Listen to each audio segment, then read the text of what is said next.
Bismillahirrahmanirrahim. Alhamdulillah. Selamat datang di Studio Inspirasi. Pada video kali ini saya ingin memperkenalkan salah satu plugin buatan saya, baru saja dibuat pagi ini. Ini adalah Dynamic Data, yakni sebuah plugin untuk menampilkan data dinamis dari post meta, user meta, dan WP options. Kurang lebih di sini ya, teman-teman bisa kunjungi studioinspirasi.com /produk /dynamic data. Bagaimana cara kerja plugin ini? Kita lihat dulu ya. Jadi teman-teman misalnya membuat sebuah postingan ya, maka biasanya ketika kita membuat sebuah website itu biasanya menggunakan metabox, menggunakan ACF. Kita ingin menampilkan data dari ACF itu di front end, dan seringkali kita itu dibuat ada keterbatasan ketika menggunakan sebuah tema, yakni temanya entah tidak support atau kita menggunakan tema yang free sehingga nggak support dan lain sebagainya. Nah, di sini saya ingin membagikan satu plugin untuk menerjang untuk menjadi solusi dari keterbatasan tersebut. Misalnya teman-teman di bawah sini ya, ini adalah custom field ya. Teman-teman bisa bisa ini sendiri. Kurang lebih teman-teman udah paham ya ini maksudnya apa. Jadi ini adalah meta key, ininya adalah value-nya, meta value dari post meta. Nah, di setiap post ketika kita menggunakan ACF itu biasanya tampil di sebelah bawah ini yang otomatis, tapi kita menggunakan yang manual seperti ini. Dan ini nggak apa-apa asalkan datanya disimpan di post meta, insya Allah datanya akan tampil di front end. Teman-teman bisa lihat di sini. Misalnya ini ada post 1, kemudian ini adalah artikel, kemudian kita ditulis oleh, inilah formatnya post meta. Ini maksudnya post meta adalah datanya diambil dari post meta, yang mana kita sekarang kan sedang ada di dalam post kan, ya kan? Kita ingin mengambil data yang berkaitan dengan post ini yang ada di post meta. Teman-teman, saya harapkan paham ya dengan konsep post meta ya. Kemudian meta key-nya adalah nama penulis. Nah, gitu.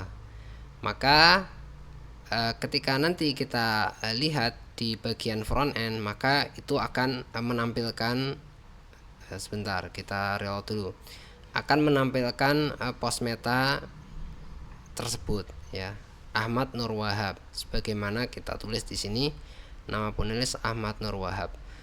Nah, ini belum kita simpan ya. Ini tadi kan bold ya tadi ya. Kita simpan dulu, kita reload. Nah, ini nggak bold. Nah, seperti ini ya, kurang lebih seperti ini. Dan ini sangat membantu sekali ketika kita berhubungan dengan data dinamis ya, dynamic data. Ini sangat membantu sekali. Misalnya profil penulis. Di sini adalah seorang dari Kalimantan Selatan sibuk belajar dan menulis di kala senggang. Nah, ini asalnya adalah dari post meta di bawah ini, profil penulis. Ini dia datanya. Kemudian kita menampilkan dengan tulisan seperti ini, dengan rumus seperti ini, post meta profil penulis. Ini adalah penggunaan menggunakan post meta, sedangkan kita bisa menggunakan user meta dan WP option. Untuk user meta ini adalah untuk current user, yakni user yang sedang login. Kita bisa menarik data user meta dari user yang sedang login. Contohnya ada di sini ya. Halo user meta, kemudian first name. Nah, first name adalah user meta dari akun yang sekarang saya login. Nah, gimana cara mengetahui ini meta key yang benar-benar kita butuhkan? Maka teman-teman bisa lihat di database ya. Di database itu ini adalah database ya. Ada di WP user meta, kemudian teman-teman bisa lihat nih meta key-nya. Nah, berhubungan saya adalah admin nomor 1 ya, user ID 1. Kemudian ini meta key yang saya pakai first name, last name. Coba tadi kita pakai first name kan, kemudian keluarnya Ilham W. Kita mau pakai last name. Kita coba ya. Di sini kita ganti last name. Kita simpan. kemudian kita akan update halaman ini. Maka harusnya tulisannya adalah Wahyudin. Nah, halo Wahyudin. Nah, gitu. Halo Wahyudin, kamu sekarang lagi ngapain? Gitu. Oh ya, ini ditulis oleh profil penulis. Ini memang karena kita nggak nulis di sini ya nggak ada di Postmeta.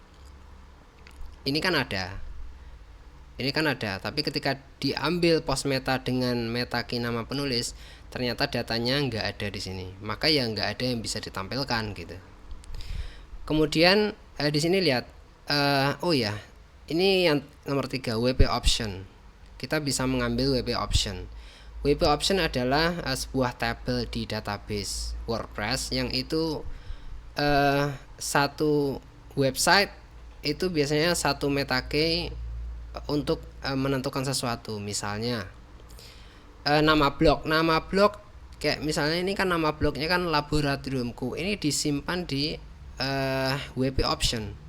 Jadi kita lihat WP option ada di sini, klik. Nah, di sini teman-teman lihat, di sini ada option name, blog name, kemudian blog name Laboratoriumku.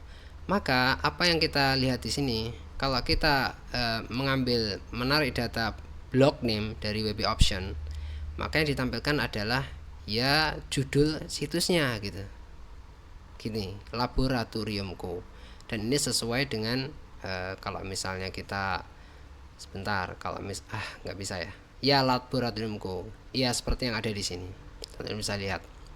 Nah, bagusnya adalah kita bisa membuat misalnya bold, kemudian kita bisa memiringkan, kemudian kita bisa bold dan miring kayak gini, bold, miring. Kemudian kita juga bisa memberikan link mungkin link kalau kita update. Maaf ya, ini nggak ada ya, ini tadi nggak ada ya. Coba kita tulis, copy. Kita udah update, maka kita reload. Nah, teman-teman bisa lihat, nah ini miring dan bold, kemudian ini ada linknya, warnanya biru. Nah, seperti itu. Jadi ini benar-benar enak banget, dinamis. Ya teman-teman, semoga plugin ini bisa menjadi solusi berbagai masalah. Ya nggak tahu ya masalahnya seperti apa, use case-nya insya Allah ada banyak. Salah satu use case yang sekarang saya inginkan adalah saya ingin membuat sebuah dashboard WordPress yang baru atau ya apalah gitu, yang itu saya ngambil datanya tuh dinamis, entah dari WP option, entah dari current user, user yang sedang login, atau dari post atau halaman yang sedang dikunjungi. Nah, gitu. Ya, ini bagus banget, teman-teman harus nyoba. Silahkan teman-teman langsung saja menuju ke studioinspirasi.com, kemudian pilih menu plugin, maka di sini nanti ada pluginnya. Ini insya Allah saya kasih free ya, jadi gratis, teman-teman bisa pakai. Nanti insya Allah juga bisa update di dalam WordPress-nya. Jadi kalau teman-teman lihat di sini, nggak tahu ini udah saya update atau belum, cuman ini sudah bisa update lewat ini ya, lewat dashboard, dan ini nggak pakai WordPress repository. Ya, ini teman-teman bisa lihat dynamic data, tampilkan rincian versi ya, ini kurang lebih ya. Ya oke, gitu aja ya. Mungkin kalau misalnya nanti ada error, itu nanti teman-teman bisa laporkan saya lewat WhatsApp saja di sebelah sini. Kalau atau pingin fitur atau pingin menambahkan fitur untuk use case teman-teman, bisa nanti hubungi saya saja. Oke, mungkin gitu aja ya. Terima kasih, semoga membantu.